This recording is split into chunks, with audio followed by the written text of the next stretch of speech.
The tournament, we got out of one tournament to get into that one because of hopefully playing the two teams that we played.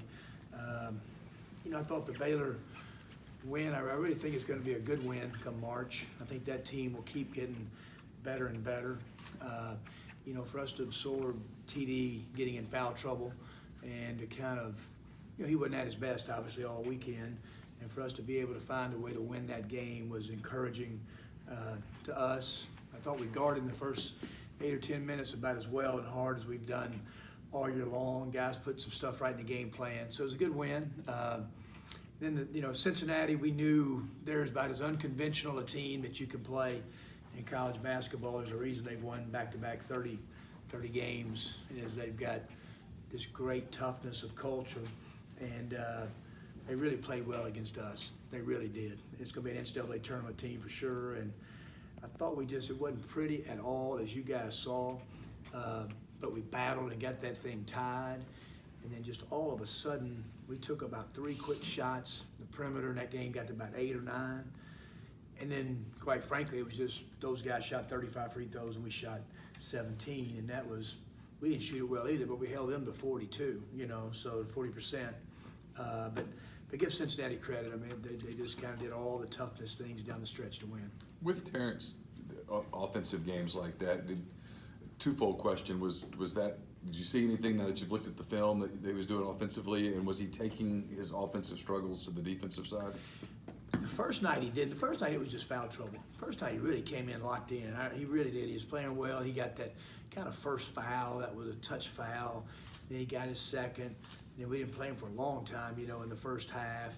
And so I think the first game was just kind of attributed to foul trouble. And then the second game, he didn't come out. He or Brian didn't come out with a real intent to guard. Our energy level wasn't the same. So you saw I took him out early. And our team got a little bit better when I took him out defensively. And then I thought TD's got to be more powerful at the rim. I think he's kind of, he's avoiding contact at the rim. He's got to be more off 2 feet. We met this morning. He felt awful about how he played. He's going to bounce back. He's going to play. He'll get back going again. And then I thought he started trying to play well by making a 3. And when you start trying to do that, you'll struggle.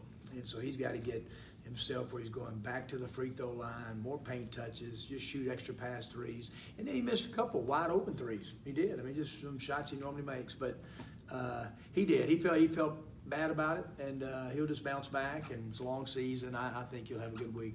Yeah, more about TD. I mean, he can sometimes get into his own head worse than anything else. I mean, how do you kind of get him out of that? And when you deal with players before breaking slumps that they're in, how do you do it? It really, to me, is simple to break an offensive slump, is to go back and rebound and be better and get yourself to the free throw line.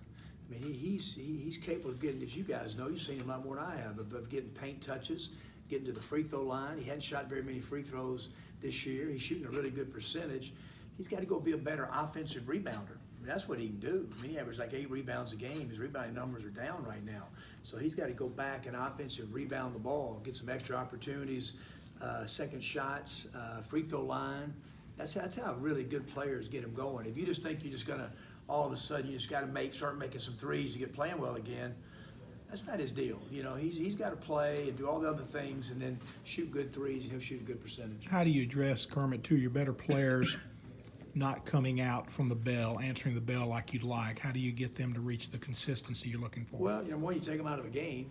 Number 2, you've got to do it with practice. And, and like I said, as good as Brian played, and in the first game, I thought he got back to playing better. And our whole team, TD came back and tried to play hard. He just kind of struggled offensively, So, but again, to have him struggle and Brian not be at his best, and then, Devontae played well for our team to kind of be right there, with some minutes to go. I mean, that part of it's encouraging. So we've got to, you think about it, I mean, Blake Henson was 1 for 5. I mean, we had a lot of guys didn't score it very well, and then we're kind of right in the middle of it. So we're doing some other things from a toughness standpoint better. Devontae's playing the most minutes than anybody else. He simply doesn't ever come off the floor. Yeah. How do you think he's responded to that, though? It seems like he's handled himself and equipped himself pretty well, knowing that he doesn't have a point guard to come right in behind him. Yeah, he's done well. He's taking care of the ball. He needs to make others better, though. You know, I mean, he won't turn it over much, but he's got to get more assists. And what he did against Cincinnati was get in the paint, you know, and so he was the only guy really early to get the ball in the paint. Brian settled for some shots and getting in the paint.